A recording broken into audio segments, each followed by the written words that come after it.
welcome back to the channel. I'm Steve, as you probably know if you've been on this channel before, and if you haven't, welcome to Shedlock 2000's Land Rover channel of many interesting things.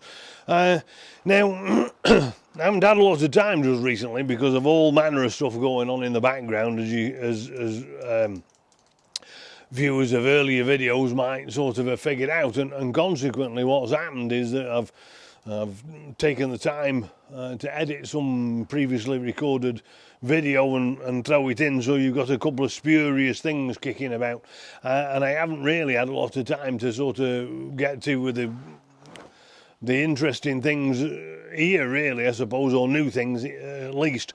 And so what's happening now is I am trying to spend a bit of time just to record a couple of videos, and I have got a couple of things kicking up now. I've installed new main beam lights from a company called Fahren, and they're actually remarkable headlights. So I'm going to share that with you. And I've got a bit of a project on where I'm trying to design some roof rack brackets to sort of adapt my Discovery roof rack to the L322, and that might be a bit of a longer thing, but we'll have a do with that as well. But today what I'm trying to do is I'm just trying a 20-minute job, which will probably not be 20 minutes, will it? But 20-minute job, and I'm going to try and show you how to convert this L322, and this only applies to sort of 2010 to 2012, I think, models, to paddle shift. Now, on one of my earlier videos, you'll have saw I got a box of nice things from Simon at PowerfulUK, and one of the things I got from him were paddle shift levers for the back of the steering wheel. Now, they're genuine Land Rover paddle shifts, but because this vehicle wasn't designed for them, so to speak, you kind of need a patch lead. Now, on my previous Land Rover Hastings, I actually made one. I got a couple of plugs and I made one. But I've since found out in some research that there's actually a ribbon thing that you can buy from eBay, and I'll share you the link with that. And then allegedly you can throw it all together, but we'll see how we go. So that's today's master plan. We'll see how we get on with it, but first thing we've got to do is disconnect the battery. So I'll pop bonnet and I'll show you how to do that, and then we'll take it from there. Right, now removing the battery is the primary operation, and the reason for that is because if you don't get rid of this, if you don't get rid of the battery connection, then the airbag can go off at any time, and basically you've got a choice. You can either take the positive off, or you can take the negative off, and doing the negative sort of disconnects the positive as well. You can take both off, of course, if you wanted to, but I'm just going to pull the negative off, because the negative is the mechanism that the circuit completes, and you've got to leave this 5 minutes. Once you've taken the battery connection off, which I hate doing because it resets all of your gubbins, doesn't it? But it's got to be done. So you've got to pull this off, which Simon at PowerfulUK makes to look very easy, but it's actually a lot less simple than it looks, because it's fiddly and hard to get at if you see what I mean, leaning over the top here, because you've got to pull this attachment off straight. I've just had a new battery on here, which makes it even worse because of course the terminals are new.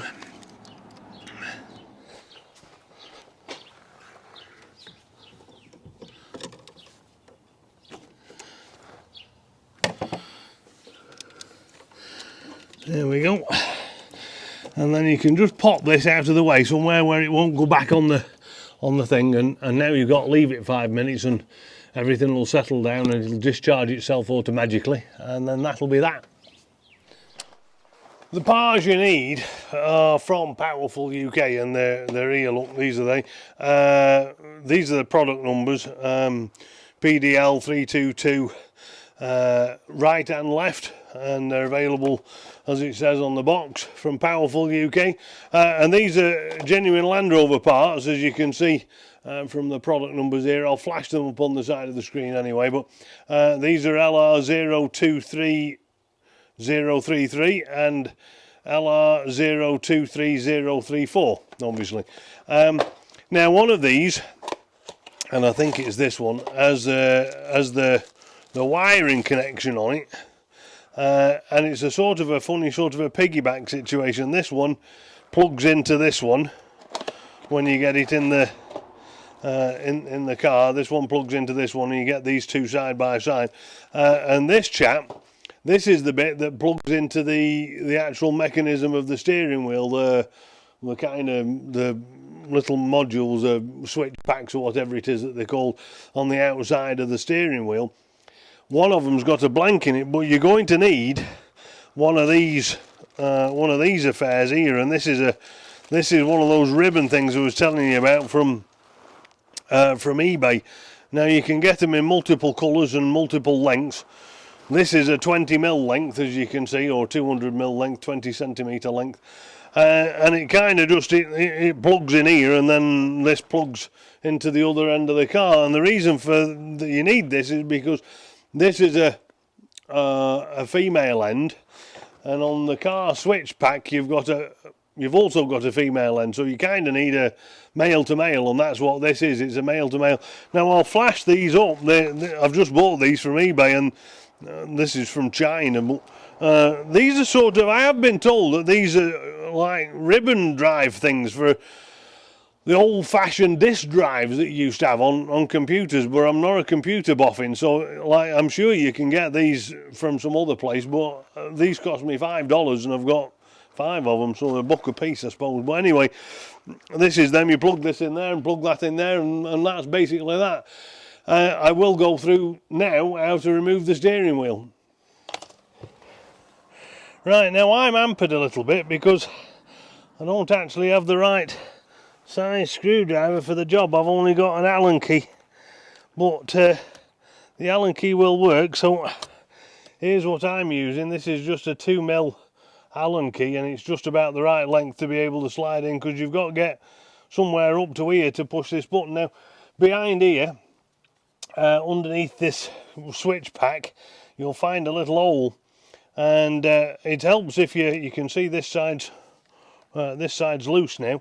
But it helps if you just push this side down, you slide the tool into the hole, and it does have a tendency to go towards the dashboard, but you've got to maintain it straight in order to engage that switch, and it can be a bit of a sort of a, you'll feel it if you just get it right, and if you don't, obviously you won't. There we go. This is just a touch thick really, but anyway, there you are. And once this comes off, this is your airbag, and you've got to be quite careful when you get to this stage, because right at the back here are some switches. You've got to unplug some switches, some little connectors that you've got to unplug. Sorry, I won't wave the camera about, but it's the only way I can really get to it. But you can see here, this is what you get when you pull this off, and you can see this set of multi-plugs here. Well, you've got to unplug those in order to free up this movement, and then you can get the whole steering wheel off. Now you will have to get the whole steering wheel off, because the covers fit behind the paddles fit onto these chrome bits here. They replaced them, so I'll go over that in a minute. But anyway, we just disconnect these plugs like this. I can just about do it one hand, I think, and then the other ones here, can you see this one is an internal thing and this one isn't. There you go. And with that, this is what you're left with. I'll put that on the bench in a second. And then here is this is your steering wheel. Now you're going to have to pull this big nut here. So there's a number of ways of getting this nut out here. I'm going to use this little Milwaukee gun, but you could use a like a big wrench or whatever, like a ratchet or whatever. You're going to use a 16mm. and so I'm just going to put the 16mm socket on with a gun and whip it off like that. And that's what you end up with. Now, when you pull this off, which is a job in and of itself because it's a bit of a spline fit, you're going to find that on the back you've got, be careful, this has got grease on it, so you're going to find like there's a location dog on it. So bear in mind when you take it off, I should have really straightened my steering wheel, but I didn't. Anyway, roughly bear in mind where the steering wheel is, because you'll have to locate it. It should go straight on with these location dogs, but if it doesn't, just bear in mind where it fits. The process of getting it off is just a little waddle like that. Well, that one does have to come off.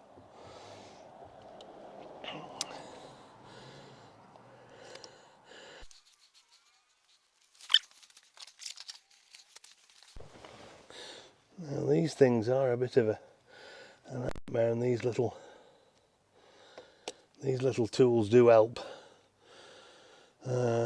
This just comes from a kit of I bought it off eBay or somewhere, I think. It wasn't very much money, $20 or Alibaba or one of those AliExpress things. And it comes with a variety of plastic trim tool removal things, and it's well worth the effort when you buy something like this, because you've always got to be fiddling about with trim. Now you'll see there's a bit of a line here, can you just see there? And that line is your location line for the misalignment of the, not misalignment, but you can see, perhaps if I show you that, you can see the location, the location spline which runs up the middle, and it's in line with this mark here. And then on here you've got another mark that allows you to, to well situate the thing. Be careful that you don't break these off. Obviously these are your cancellation dogs for your turn signals and this clock spring thing, and they're all a bit fiddly, these things. I'm not a great fan of dealing with them, but we are where we are, aren't we? Now it's the back of these that we need to pull off, and these separate here, can you see? And they're a bit tricksy, so we'll take it to the bench and we'll have a go. Right, now my bench isn't the cleanest, so I've just put a bit of something down to protect the leather. And these are a bit tricky to remove, if I remember rightly, because they kind of clip in. This chap has a screw in it which doesn't appear here, so there's some screws here, so we'll take those out just in case they're involved. And we'll see where we go. Now those look like a very tiny Torx.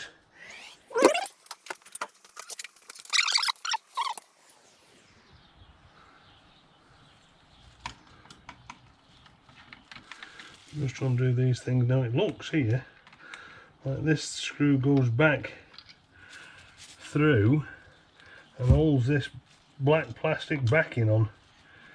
So we'll just put these, they're fairly long, we'll just put these on one side, and then what we've got here, we've got to try and split this somehow. I'm not quite sure how to do that without, if you look at this, there appears to be these clips here and a clip there, look, if you see, and I think that's what's holding them. So there are two clips in there. It's just how do we go about getting those out without damaging the... Really don't like using knives on these things.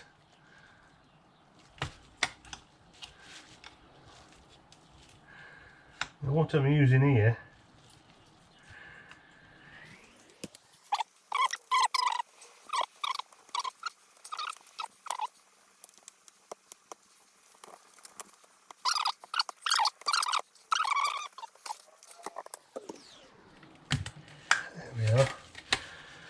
so this is not a very easy thing to split at all. Simon has got a demonstration of fitting this. I'm just going to take these two off here as well and see if we can get this back plate all together off. Simon from PowerfulUK has got a video showing you how to do this part of it, and he's probably going to do a better job of it than I am. What Simon doesn't do is go over actually the electric parts are making that. Oh, that's not helped in the slightest, has it? Going over the electric parts of how that comes up, how you connect the electric. So there we are. That's the bit, the offending item, and then you replace that with the left and right side. Now, I can't just recall which side's which, but I suppose we'll be able to figure it out, won't we? Okay, the paddles actually rise up and come up between the spokes on the upside, and I can tell that because of the way that this piece here is fitted. Now, this electrical routing here is a you've got to feed this through this gap here, if you see what I'm saying, and that's a bit tricksy.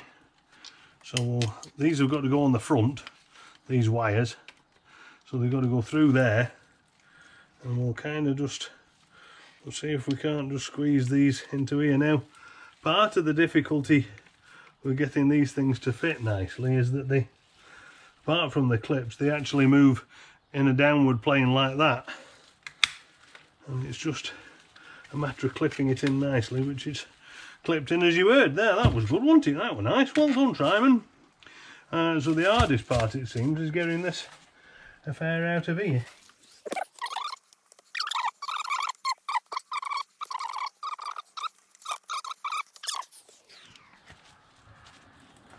There we are. Now then, come on. There we go. Okay, so the trick with these things is to get underneath them here with your finger, I think, and then prise it up a little bit and push up or pull out, if that makes sense. And these clip in nicely once you've got them all sort of oriented, because they just push in. As long as you can line that bit of a pointy chap up. There we go.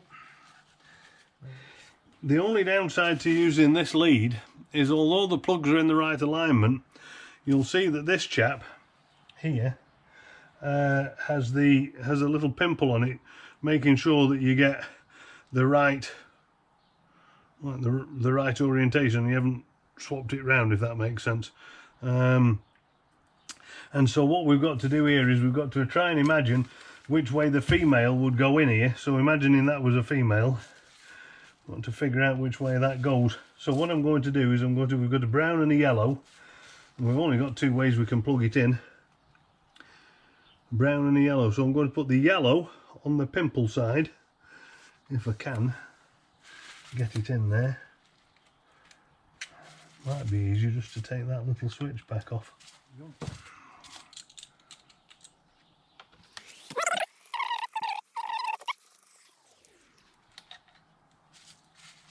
That should allow this to come free, and then we're able to better plug this in. So I'm going to plug the yellow side into the side that has the, I'll try and zoom in with the camera, but the side with the pimple here, this pimple for the plug, I'm going to put the yellow on that side, and then as we push that in like that, that's a good firm fit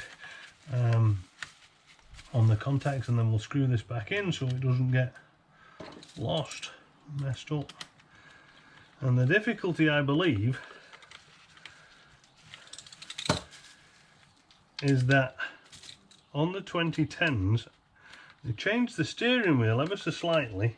What I was going to tell you is that on the 2010s this casting has a little bit more material in this section here with these pimples, and on the 2011s they altered it slightly to provide you a touch more room for this particular wiring. So what that means is that there's not a lot of space to bury this wiring, because behind this clock spring here, behind this, not the clock spring, but behind the airbag, there's a lot of these little ridges in here that's a part of the airbag system, and you've got quite a bit of wiring to bury around, and apparently it's just a little bit awkward. Now you'll see they've dragged these wires up through here, and I think that's probably where we'll try and route this wire here, but we'll take it to the car and see how we can get it to fit and where it can fit. It'll either go or it won't, one or the other. Right, I'm going to try and do this without getting my head in the way of the camera, which may or may not be possible. But anyway, remember that the steering wheel was slightly twisted, but we do have these alignment lugs on here, the alignment marks, and it is important because you can have just done it then. You can get that actually one line out either side. I'll try and be more careful with me tool, but you can see this. Do I have anything more pokey? No, I don't. You can see that this little alignment line here meets this alignment here, but you can get it ever so slightly out, and I've just had to move it then once to get it sort of in the right location. And then once that's in, then of course you can drive this home and it'll suck it up a bit, so we'll just do that. There we go. Doesn't need too much because the stuff does all the alignment. Now you'll notice, if I can find my tool again, what did I do with that? Oh, there it is. Look. You'll notice that these things here, these are the holes that the tool passes through in order to release the airbag, and so you can't have this sort of crossing that, it'll get in the way and trap everything. And this, you can bury this sort of out of the way a bit, but the difficulty, if you remember rightly, was that these castings here, there's a little space on these here, on the later models, on this bit of casting, there's some space on the 2011 and 2012 that there is not in this particular model. Now that does allow us, they do fit, you've just got to fiddle about with the 2010s a bit more. Now I'm just going to push that out of the way a bit, and then again here. But it's not ideal, is it, if you see what I'm saying? And perhaps we could just bury that in there somewhere. I don't see, without putting the two things back together again, I'm not actually sure what touches what and where. So I suppose we can just drop this little fella back in there. Boop. And then we'll have to have a look at how this connects. So we did say that this yellow will go on this side of the plug, so I'm assuming that it would go like that. If this plug is oriented as if it were a female, so assuming that this were a female, this would mean that the little notch would be on the male plug. Well, this is a female, on the male plug, in order to slide into that hole. So I'm just trying to figure out whether that would be reversed. So if this is the male plug, the male has the little notch on this side and the male goes in there. Ooh. Like that, bloop. So the yellow is on the male side, and then the male side again would have the little pimple on it, and that would be yellow. So I'm hoping this is going to be right. If it isn't going to be right, we'll have to, you'll see that when you pull one of these things it'll go backwards, if that makes sense, or not work at all. So that's that. So this, we just need now to bury this sort of extra material, and you know, I guess you could tape it down, or let's see if we can get some tape to tape that down, and then this perhaps we bury somewhere. Where does this go, on the top or the bottom? What are we on now? That's the, so this is the top. So where all of these other wires go through here, I suppose that's where we want to drag this bit of extra. So we can try and poke that in through here so that it's out of the way, so that fits nicely in here. There's a little bit more space. Perhaps we should just drop that. I hate this sort of stuff. I don't really have a lot of patience, as you might have figured. I'm not Not a terribly patient chap, and this kind of fiddly stuff, I get a little irritated with it really. Bad Stephen. Have more patience, Stephen. So just going to poke that in there like that, and now this follows the same bundle of wires that there is down here, so that should fit nicely in this sort of affair here.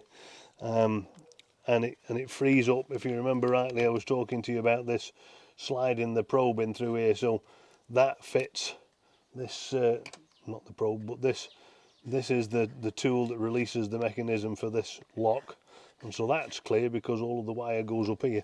And what I'm going to do now is I'm just going to get some super duper Gorilla tape, and we're just going to put a piece. Now this tape that I'm about to use is actually Gorilla tape, and I do find it's a better tape than, more sticky than some of the other tapes. Don't ask me why.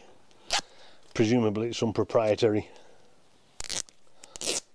thing that Gorilla use, a super duper Gorilla thing. I mean, they do say it's the stickiest sticky stuff on the planet. So what I'm going to do, I don't like using tape in here because I don't know what bits blow off where with the airbag. I think the whole airbag comes away from the front of the thing, so I'm not going to lose too much sleep about it.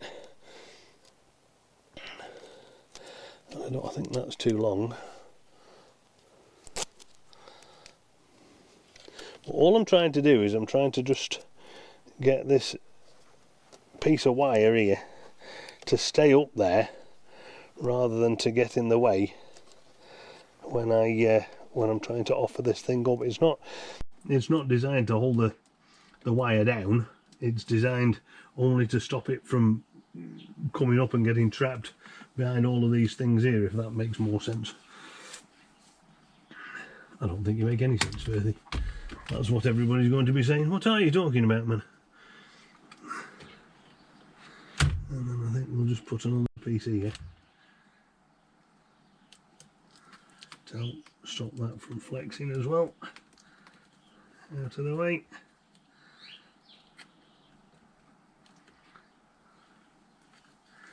Right, now you can see what I've done is, all I've done there is just to try and get that wiring to stay out of the way while I try and connect all of these things back.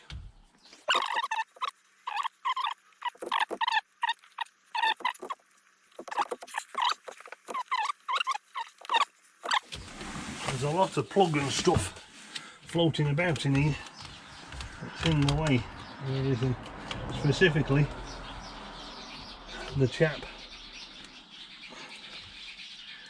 into which that ribbon goes.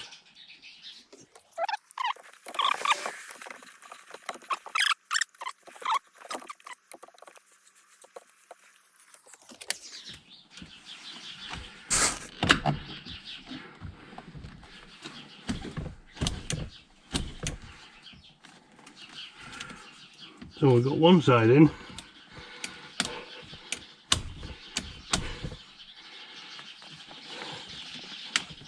but not the other. There we go. That sounds right.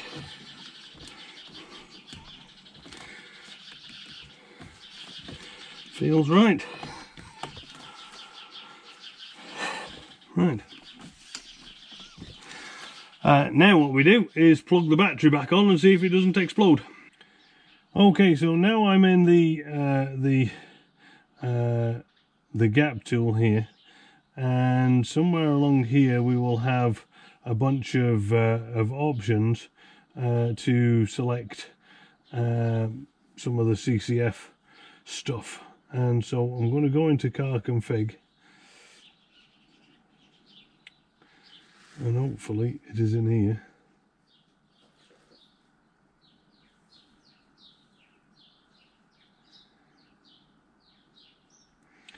And I'm just going to go back. So this is the confirmed list. You enter the confirmed list. So when you connect to the tool, you've got a bunch of different functions. I'm going to go into car configuration, This will load the CCF files. It'll read the CCF files, and then of course it will load you a list. The list is under the confirm list. We'll go for body control first, and I think it'll be in there because it's auto high beam, cruise control, driver's light standard, and so on and so on. And somewhere down here we should have paddles. Lamps on, towing module, spare wheel, rain sensors, powerful, memory seats. Have I missed it?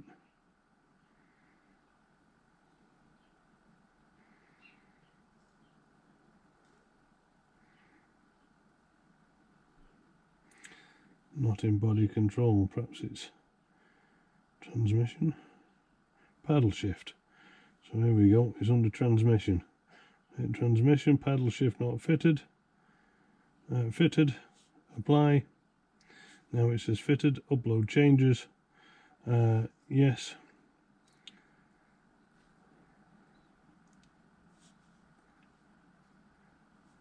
Now this is a process that will switch the car on and off. It forms a fairly large selection of functions.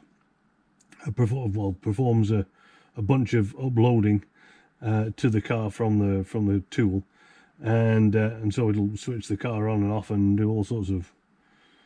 The chaps over at in the Quebec are, I think they're in Quebec, Montreal, somewhere along the line. I think the chaps from GAP are quite knowledgeable about this sort of stuff. Continue. There we go.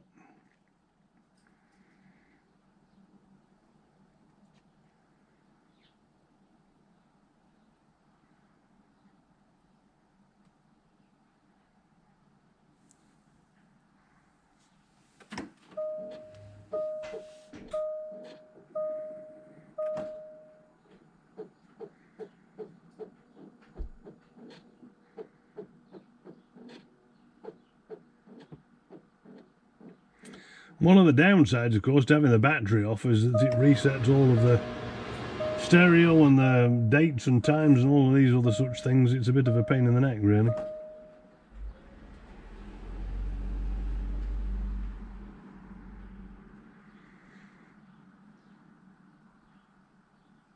Rewriting CCF files, I think, always resets the clock and your other settings.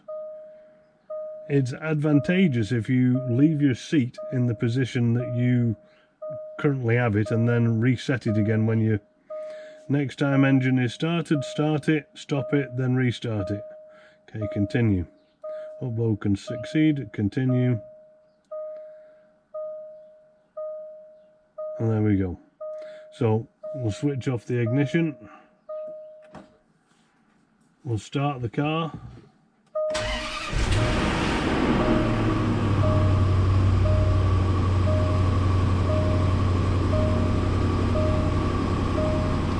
Stop the car,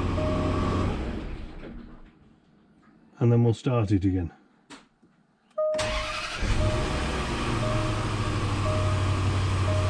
And I should have paddle shift, all things being considered. So let's see if that works.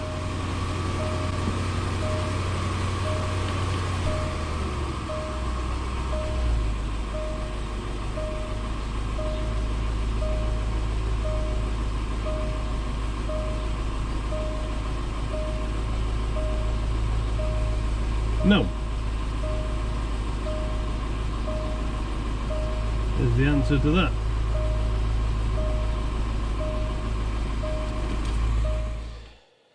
Right, we'll try again. Same tool in the same place, but this side's going to be quite difficult to get out, if you remember rightly, because it was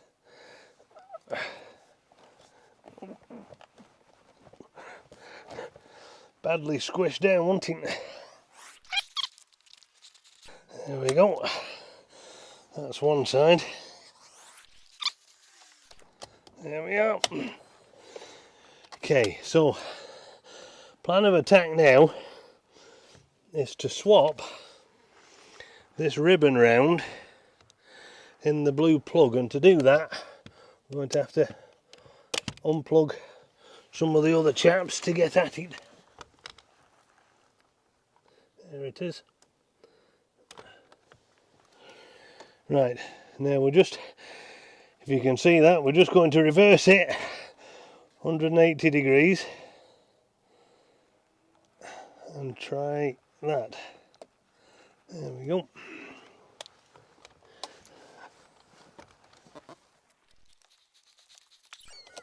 I hate this stuff. I hate this stuff.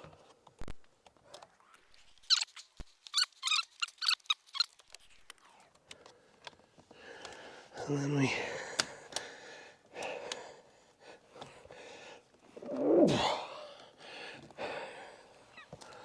basically try it again. Right, well, battery's reconnected, all the lights are back on, as you can see. We'll just start it. And with any luck, we should now have gears. Now we've rotated that thing. If that's not the case, then we've got bigger problems. So we'll just put it out, we'll just clear those error messages.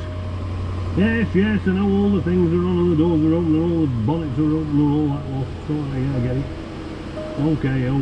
Okay, there you go. Right, now foot on the brake, put it in D, and we should, oh, we don't, we have nothing.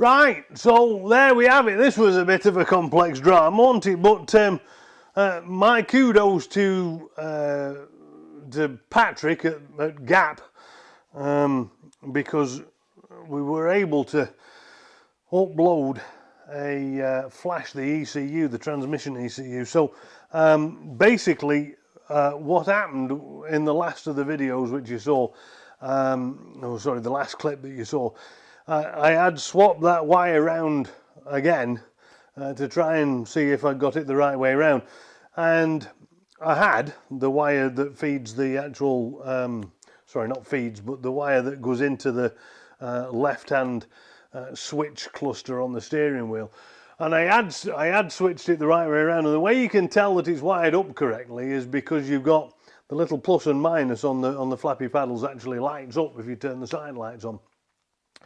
So using that as a guide, I knew that I'd got it wired up correctly and I hadn't trapped anything and the airbag hasn't gone off. So it's all gone according to plan, apart from the fact that it didn't work. So I went onto the internet and had a bit of a look, and apparently this had been a problem for other folks that had done this install online, and had reported the difficulties that they'd had online. And apparently what happens in the 2010s, whatever ECU, transmission ECU firmware is uploaded, or software, sorry, is uploaded, it's the wrong one and it needs updating, because without it, the transmission won't receive the signals from the Flappy Paddle, regardless of just configuring the CCF files.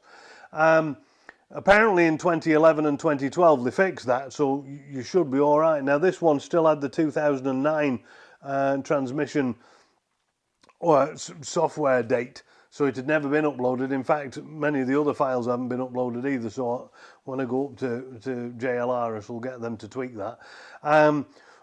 So I reached out to Patrick at GAP Tool, because I know that with this tool you can update and flash some of the software, which is what I did. So I approached Patrick. Patrick basically created a special custom build for this, which you upload onto this. It costs you $40 or something, $50 or something, and then you come in with this and you shove it in the car, and basically you flash the ECU. It's a bit of a complicated process, but you flash the ECU and then it works basically. And so we have Flappy Paddles. I'm just going to put it into drive and put my foot on the brake, obviously, because I don't want to hit the garage door. But if I activate this right hand paddle here now, you'll see that it goes up into 2, which is how they were meant to work. And then if you go down with the down paddle, it goes down into 1 and back up into 2 again. And this is the correct function for Flappy Paddles. So there we have it. You'll see the bench is messy, and that's because I'm making these. These are cool, aren't they? Look at that. This will be upcoming in a new video at some stage, but basically what this is a special mount that I'm going to make for fitting the Discovery versatile roof rack to the L322, and this is a sort of a copy of, oh, I've got one here, look, this is a sort of a copy of this. This is the actual Land Rover version for the Discovery, but of course it won't fit because these chaps are much different than those, if you can see. And so this is what I'm designing. This is just a model, and I'm going to make this is made out of foam board, but I've made it in flat pieces because now I'm going to cut these pieces out and weld them in this shape, and powder coat them and throw them on the roof, and then we'll have a roof rack. So that'll be exciting, won't it? But anyway, that's all I've got to say for this episode. Thank you very much for tuning in. Do like and subscribe to the video. I hope this has been useful, and I suppose we'll see you at the next video, which might be or might not be the roof rack, depending upon how excited and how far along we get with that. Thank you very much. Cheerio.